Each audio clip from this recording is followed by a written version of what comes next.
इस मुल्क की दूसरी बड़ी आबादी के साथ जिस तरह का सलूक और जिस तरह का रवैया है वो यकीनन बहुत तकलीफदेह है। इसी आज़ादी में मेरे जैसे व्यक्ति के साथ जो बर्ताव हुआ उसने आज़ादी की सांसों को बहुत कम कर दिया। सिर्फ चमन में फूलों की ही हिफाजत नहीं होती बल्कि वो कांटे जो फूलों की हिफाजत करते हैं, अगर उन कांटों की हिफाजत नहीं हुई तो चमन का बुनियादी तसव्वुर खत्म हो जाता है। कि 47 में बंटवारे के वक्त हमें हक था पाकिस्तान जाने का, आपको नहीं था। ये 1942 में जब हिंदू और मुसलमान ने एक बर्तन में खाना खाया था तब अंग्रेज को लगा था कि वो अब हिंदुस्तान में राज नहीं कर सकेगा। जब तक ये ज़हनियत नहीं बदलेगी मेरे जैसे लोगों का सर्वाइवल बड़ा नामुमकिन हो जाएगा।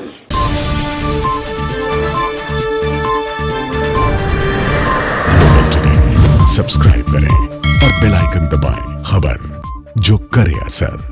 मैं ये समझता हूं अगर हम इस माहौल को बदल न सके तो शायद लोकतंत्र का सपना हमारा रास्ते में ही दम तोड़ देगा। मंजिल पे न पहुंचे उसे रास्ता नहीं कहते और 2-4 कदम चलने को चलना नहीं कहते। मैं महामहिम राष्ट्रपति महोदय के अभिभाषण की मुखालिफत में नहीं खड़ा हुआ हूं, लेकिन मुझे इस बात का अफसोस जरूर है कि जो बुनियादी बातें और बुनियादी सवालों के जवाब होना चाहिए थे शायद वो जवाब नहीं हैं। हमारे सिस्टम की ये मजबूरी भी है कि राष्ट्रपति महोदय को अपने दिल और अपने दिमाग से कुछ कहना नहीं होता है, सिर्फ पढ़ना होता है। लेकिन चमन के निगहबानों को यकीनन निगहबानी मुबारक हो, लेकिन ये ख्याल रहे, यहाँ जिम्मेदार नहीं है इस वक्त सदन में, लेकिन हो सकता है मेरी आवाज़ या मेरी बात वहाँ तक पहुँचे कि सिर्फ चमन में फूलों की ही हिफाजत नहीं होती बल्कि वो कांटे जो फूलों की हिफाजत करते हैं, अगर उन कांटों की हिफाजत नहीं हुई तो चमन का बुनियादी तसव्वुर ख़त्म हो जाता है। इस मुल्क की दूसरी बड़ी आबादी के साथ जिस तरह का सलूक और जिस तरह का रवैया है वो यकीनन बहुत तकलीफदेह है।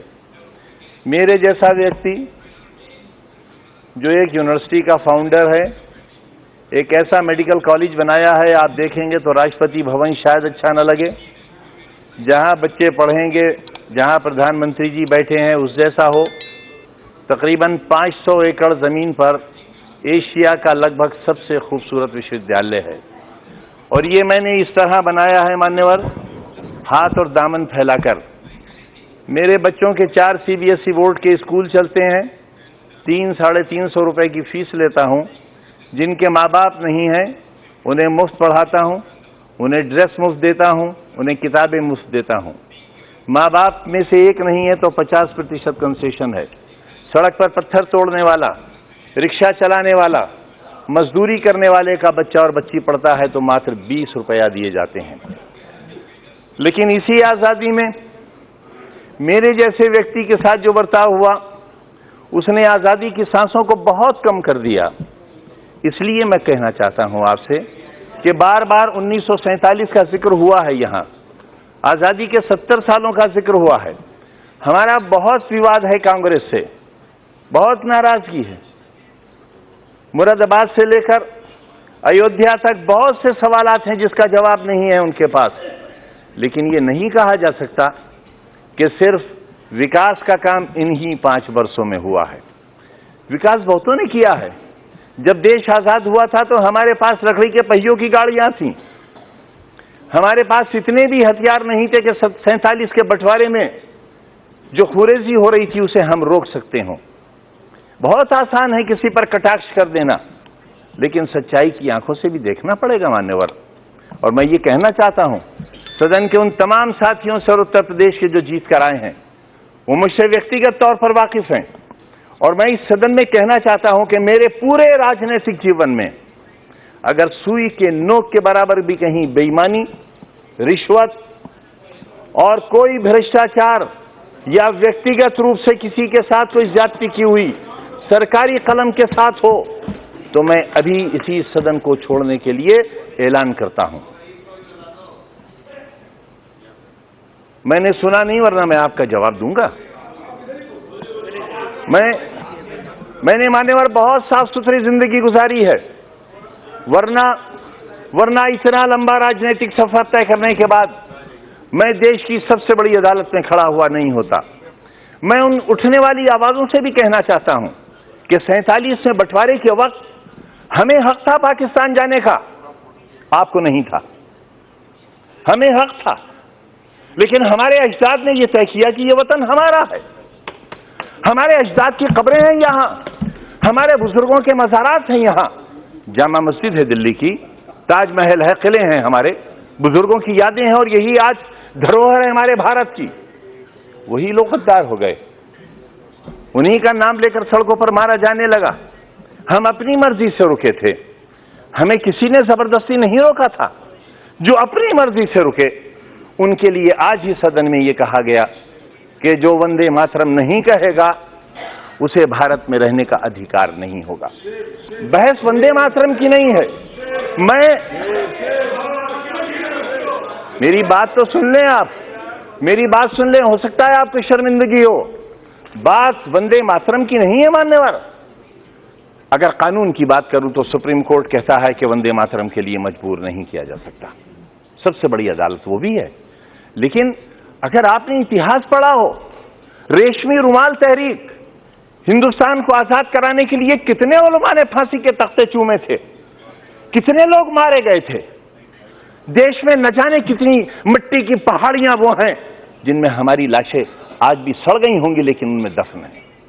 रेशमी रुमाल तहरीक में अगर आप रेशमी रुमाल की तस्वीर देखेंगे तो उस पर भारत मां की तस्वीर छपी हुई मिलेगी आपको। ये रिश्ते कब थे?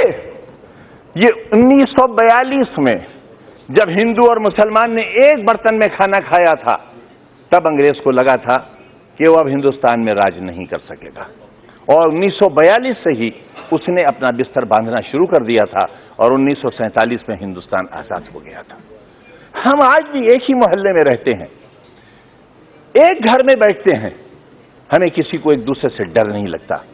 लेकिन जब हम चुनी हुई संस्थाओं में आते हैं, जब वोट जैसी चीज हमारा मुकद्दर बनने वाली होती है, तब इंसानियत के सारे रिश्ते हमारे टूट जाते हैं मान्यवर। इससे देश बहुत कमजोर हो रहा है, इससे हम बहुत कुछ खो रहे हैं। आप मुझे मजबूर तो नहीं करेंगे? मैं आपसे ये कब कह रहा हूं कलमा पढ़िए आप? मैंने आपसे कब कहा? मैंने आपसे कब कहा कि कुरान की आयतें पढ़ी जाएं? यहां ये लोकतंत्र का मंदिर है, ये संविधान का मंदिर है। जो चाहे कहे, अगर मैं कहूं तो आप रोक नहीं सकते, और मैं न कहूं तो आप मुझसे जबरदस्ती नहीं कर सकते। और अगर आप जबरदस्ती कर सकते हैं तो कहिए, आप कहिए कि जबरदस्ती कहना होगा।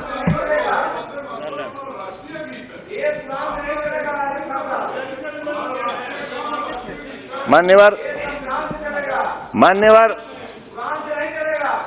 संविधान से चलेगा, यही तो हम भी चाहते हैं, यही हम चाहते हैं। अगर संविधान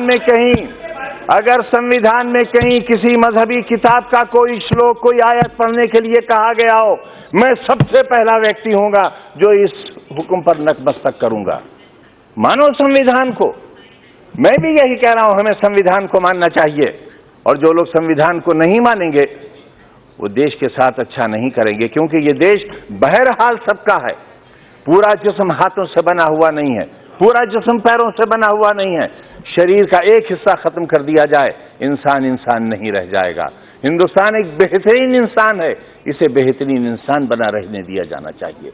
ये कहना चाहता हूं मान्यवर।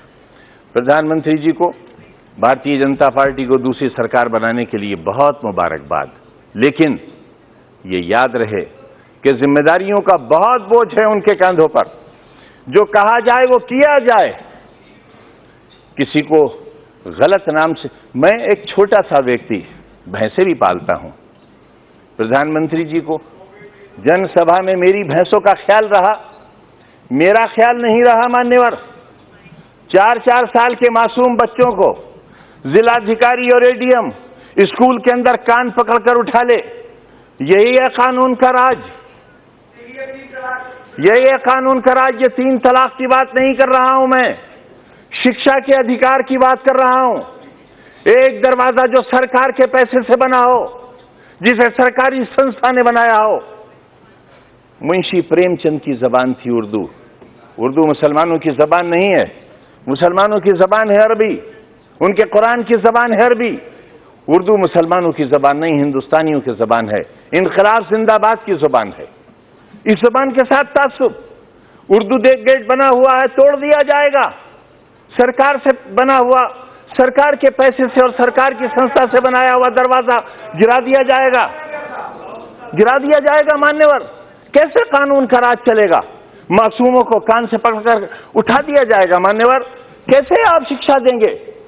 आप उत्तर प्रदेश में एक ऑर्डिनेंस लाने की तैयारी हो रही है। मुझे कोई परेशानी नहीं है उससे, क्योंकि मेरा गिरेबान साफ है, मेरा दिल साफ है, मेरा दामन साफ है। लेकिन मैं जानना चाहता हूं मान्यवर, संवैधानिक बाध्यता है, हम शिक्षा देंगे, हम रोजगार देंगे। कितना रोजगार दिया, कितना स्वास्थ्य पर ख्याल रखा हमने? बहुत आसान है ये कह देना कि इतना पैसा खर्च कर दिया गया, लेकिन ये बताना पड़ेगा सदन को, नेता सदन को ये बताना पड़ेगा।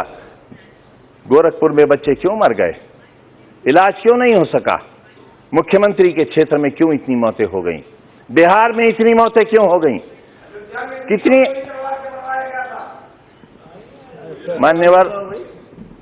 मान्यवर, जब तक ये ज़हनियत नहीं बदलेगी, मेरे जैसे लोगों का सर्वाइवल बड़ा नामुमकिन हो जाएगा।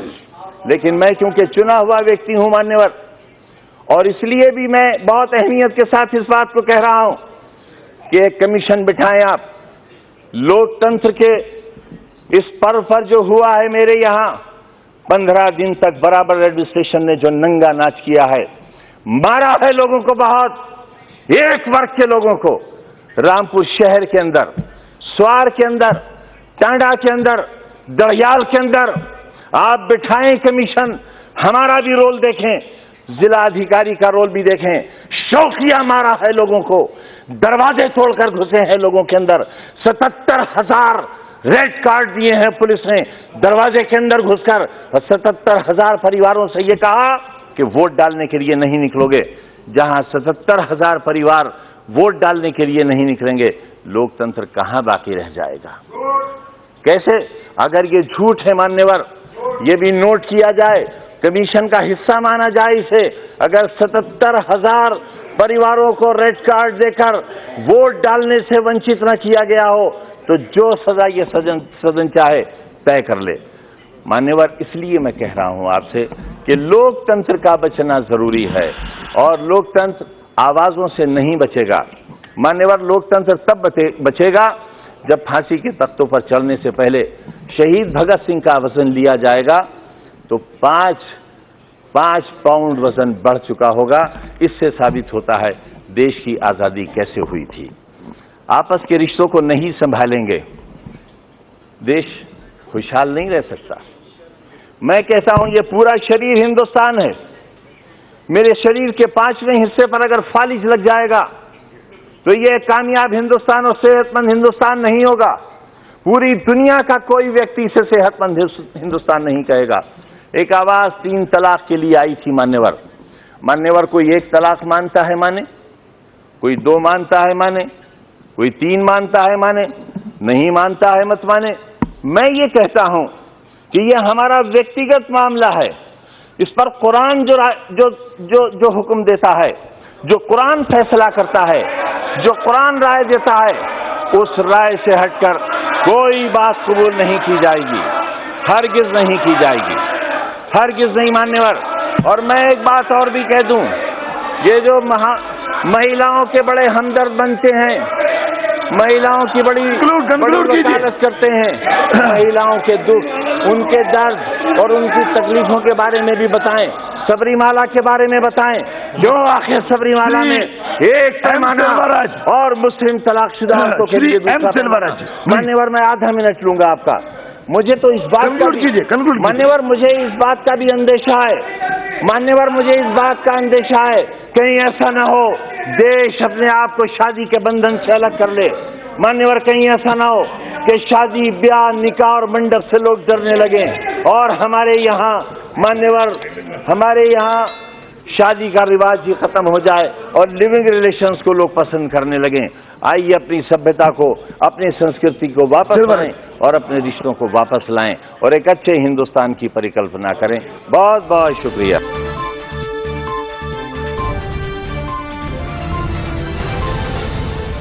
ग्लोबल टुडे यूट्यूब के साथ लाता है देश विदेश की ताज़ा खबरें और नए नए वीडियोस।